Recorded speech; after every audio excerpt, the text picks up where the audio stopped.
համակարգող խորհրդի անդամ պարոն Ալիկ Ալեքսանյանի հետ։ Պարոն Ալեքսանյան,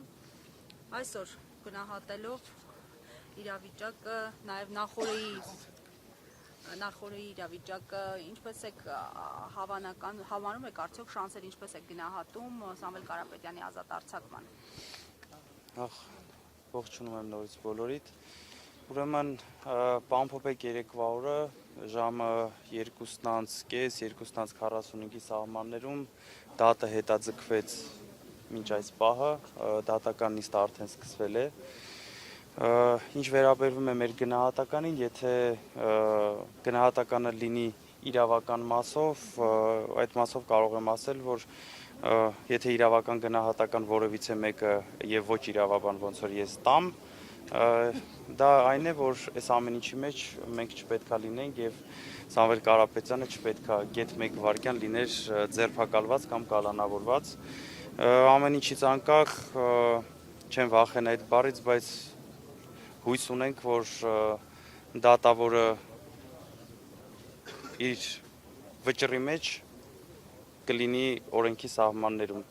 եւ ոչ այլ միջնորդություններով, ոչ օրինական։ Փաշինյանը շարունակում է ճնշումների եւ գրոհների շարքը հայ առաքելական եկեղեցու դեմ, անտեսելով եւ սահմանադրությամբ ամրագրված կրոնական ազատությունը եւ ժողովրդի դարավոր հավատն ու արժեքները։ Ինչ կասեք հերթական գրոհի վերաբերյալ, երբ հոգեվորականներ են ձերբակալվել, թեմի առաջնորդը անհետացել է։ Այսօր ինչպես բոլորս տեսանք, հերթական անգամ հարձակում է հայ առաքելական Սուրբ եկեղեցու վրա եւ երկրի վարչապետի աթոռը գրոհած պահած մարդը ինչ է անում, որևիցե մեկը կարա բացատրի ինչ է անում։ Եթե մեր սրբազան հայրերը կալանավորված են ու որևիցե տեղ, որևիցե մեկը մտածում է սա ինչ որ քաղաքական խոսույթների պատճառով է կամ քաղաքականության մեջ խառնվելու պատճառով է, բա սա ինչի պատճառով է, սա ինչի համար է, ուր ենք գնում սենց, ինչի ենք լռում կամ ովքեր որ լռում են, ինչի են լռում, բարեփոխումները այսպես չեն անում, էսի խայտարակություն է, Ես ուղղակի չեմ կարա ես հանրային բառ գտնեմ, որ ասեմ, այն էլ ձեր ներկայությամբ, թե սա ինչ է։ Ունենք եպիսկոպոս եւ 6 հոգեվորականներ, 8, արդեն 8։ Դե ինչ ասեմ ես։ Ինչ ասեմ, ժողովուրդ ջան, ուր ենք գնում։ Գնում ենք թուրքացման, գնում ենք ինչ եկեղեցին են ուզում փակեն, ինչ են ուզում արածելն այս մարդիկ մարդ հասելուց էլ մարդ վատ ազգում, որ մարդ հասում։ Այս չի կարա շարունակվի։ Եվ այս ամեն ինչի մեջ ներողություն, եւ ես հայտարարում եմ ու ժողովրդին դիմում եմ մեր հայ ազգին, ասում եմ ժողովուրդ ջան,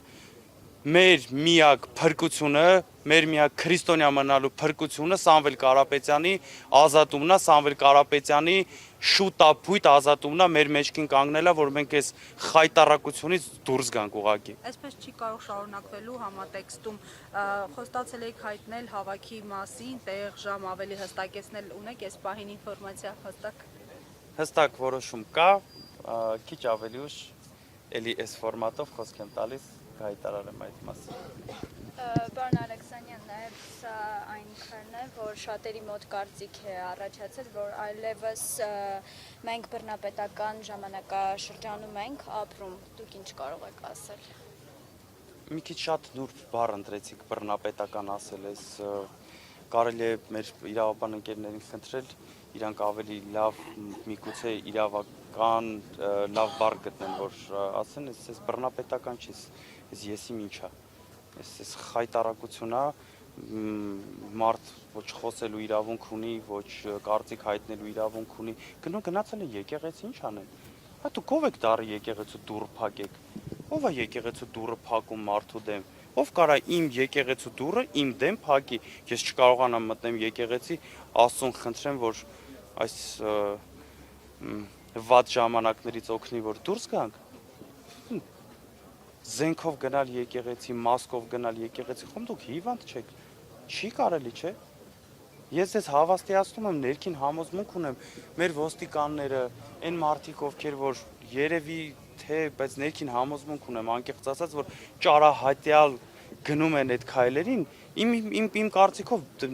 ամաչած գլուխները բռնած են տուն մտնում տնեցիք, որ հանկարծ չիմանան։ Երևի այդ մասկեքը դնում են, որ տնեցիք չիմանան, որ իրանք են գնացել մտել եկեղեցի։ Իմ կարծիքով այդ տղեկն էլ սրտները տրաքում է, որ ուզած-չուզած այդ հրահանգները կատարում են։ Բայց այլ ընտրանք ունեն, չէ՞, պարոն Ալեքսանդր։ Իրավական մասով անկեղծ ասած Զարաջան, դուք էլ գիտեք, ես երկու բարձրագույն կրթություն ունեցող տնտեսագետ եմ, իրավական մասով չեմ կարող ասեմ, այլ ընտրանք ունեն հրահանգ անել կատարելու, թե չէ, այսօր անկեղծ ասած ընկերներից հարցրել եմ, всё-таки կարան չանեն, թե չեն կարա չանեն, զերծ կմնամ այս պահին մեկնաբանել։ Հանրահավաքի մասին էլ Հանրահավաքի մասին քիչ 1.5 ժամից կասեմ։